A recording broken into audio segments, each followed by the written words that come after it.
and welcome to the SciFirst MovieTalk episode. So in this episode I'll be discussing the classic 1939 MGM musical extravaganza that is The Wizard of Oz, as directed for the most part by Victor Fleming, as finished by King Vidor, once Fleming had been called upon to finish another classic movie in production at the time, Gone with the Wind, which itself was having kind of issues, and to which he was contractually obliged. The movie is an adaptation of Lynn Frank Baum's 1900 novel, or children's fantasy novel in fact, The Wonderful Wizard of Oz, and sees a young girl, Dorothy, as played by Judy Garland, transported to a magical world known as Oz, where she meets an array of colourful and interesting characters, all who assist her on her mission to get back home. So before I continue with the rest of this review, I just want to give a big shout out to Trent Martin, who requested this review quite a while ago on my Facebook page. Trent has kind of been a long time supporter of the channel. So first of all, thank you, Trent, for all the support and all the encouragement you've been given over the many years, or 3-ish years now the channel's been going. And of course, thank you for the wonderful, absolutely wonderful suggestion for this movie. I definitely enjoyed revisiting this one. So then, carrying on, Dorothy after her dog. So then Dorothy and her dog, Toto, as played by Terry the dog, has an altercation with the local busybody, Miss Elmira Gulch, as played by Margaret Hamilton, who then subsequently threatens to have him put down. Dorothy runs away, but in doing so comes up against a tornado, as you do, which sees her knocked out and Toto and indeed her farmhouse transported up into the skies and brought, or rather kind of dropped, down into the magical and mysterious land of Oz. In order to return home, Dorothy must venture across the land of Oz, following the fabled yellow brick road to the revered Emerald City, to meet with the great and powerful Wizard of Oz, as played by Frank Morgan, who she hopes will be able to grant her the power to return back to her family back in Kansas.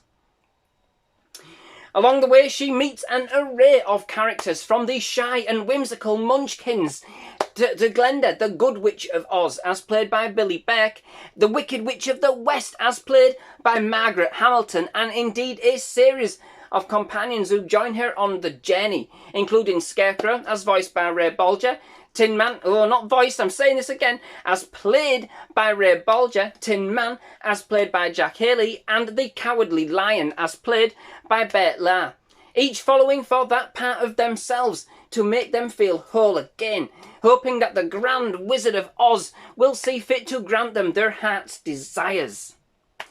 Pursued by the Wicked Witch of the West, Dorothy and her friends come up against all manner of obstacles along the way, but never give up in the hope that the Grand Wizard of Oz will be able to grant all of their wishes, and ultimately find that wherever you go, over the rainbow or otherwise, there is just no place like home. So, where to begin with The Wizard of Oz? Well, firstly, and I was going to say, I'd kind of written this down in the notes, that this would be a landmark for my channel specifically, in that it was going to be the earliest review that I'd done. But I've reviewed Snow White and the Seven Dwarfs,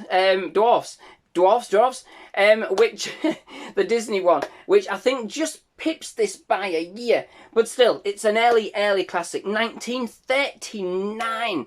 So, yeah, quite a different change in pace.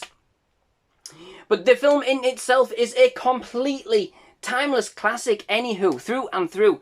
And although it may not kind of resonate with everybody, and there are even elements that I'm not particularly keen on, what can't be denied is kind of the spectacle and artistry that had kind of gone into this film to make it stand the test of time as one of the truest and most originally wondrous pieces of cinema there has ever been. From both a visual and a technical perspective, if nothing else, you know.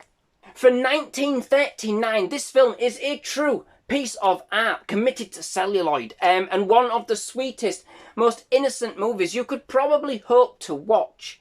Now, It does have a more sinister side. Margaret Hamilton's portrayal of the Wicked Witch of the West is completely menacing. A brilliantly kind of tremendous, brooding, sinister and cackling headline villain.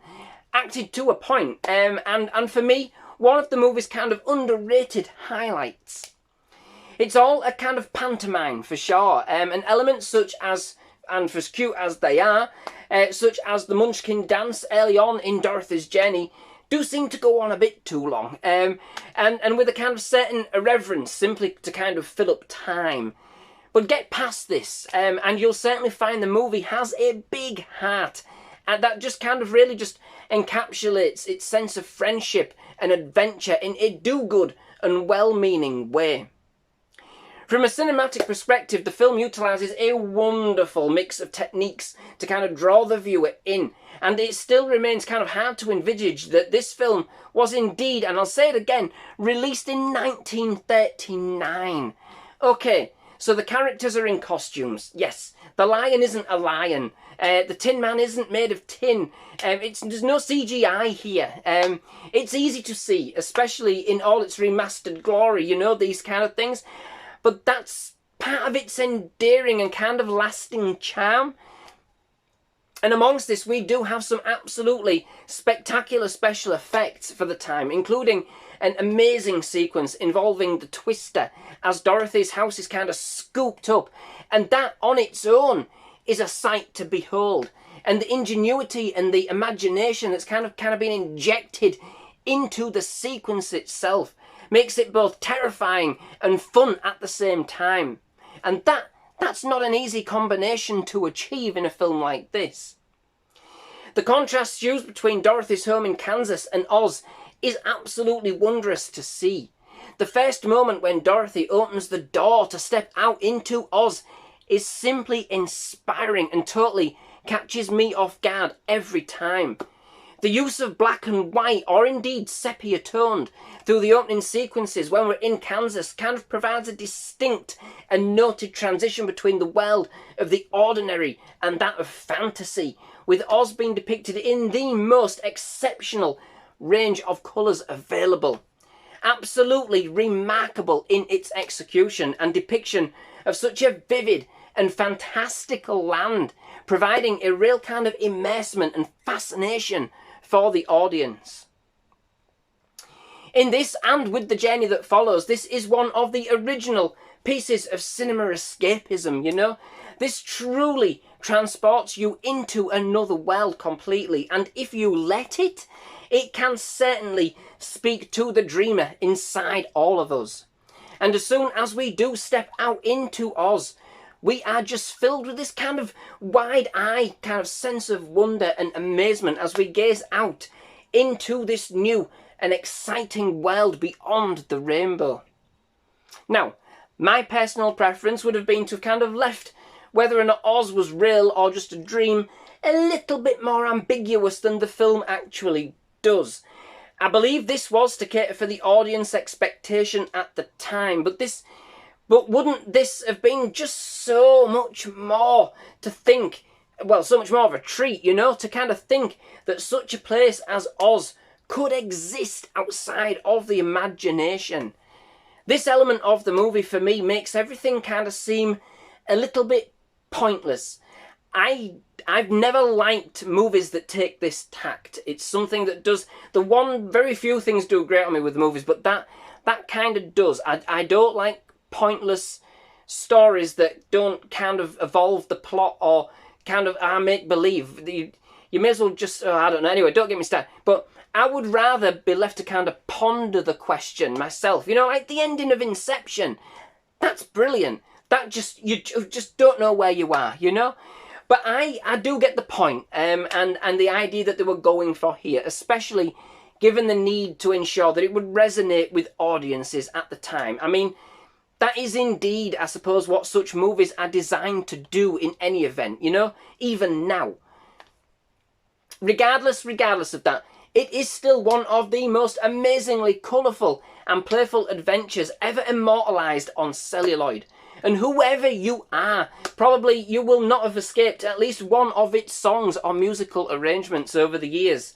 which themselves have become as iconic as the film and its characters, if not beyond, with many of them being remade and envisioned with every generation that passes.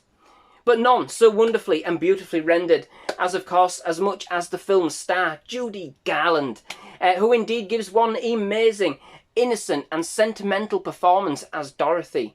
One of the only people I've ever seen or ever known fall into a pigsty and come out smelling of roses, which she does at the beginning of the film. She falls in and she comes out squeaky clean.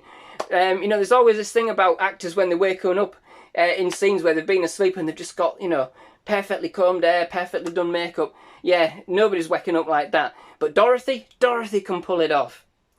The movie, through and through, is a wonderfully musical, event, if you like, with one song and dance routine leading seamlessly almost into the next. Everything is worth a song and a dance in this movie, and ultimately it feeds into the film's sense of this total showmanship that it has, an extravagance that exudes from every scene while we're venturing through the land of Oz. Overall, if you looked up the meaning of a true cinematographic spectacle, this would be sat right there side by side as its definition. For its time, this film set new ground and wonderment, taking an audience on a grand adventure like nothing they had seen before. If you don't get lost in its vivid use of colour or its grand theatrics, you most certainly will with its range of whimsical and iconic songs, characters and totally merry feel-good vibes. Not an element of this movie looks like it's from 1939, and it still holds me in disbelief and awe on every viewing, especially with its clever use of cinematographic styles, colour and direction, which sets its two worlds distinctly apart. A true piece of cinematographic history full of warmth, charm and friendship that proves there is just simply no place like home. So, that brings me to the end of this episode. Many thanks for watching. I do hope you've enjoyed. If you have, please leave a like. Please do hit that subscribe button for more movie reviews, trailer reactions and other movie-related content. Absolutely loved having you at SciFirst MovieTalk and definitely love to have you back. Most of all, just thank you very much for watching. Goodbye.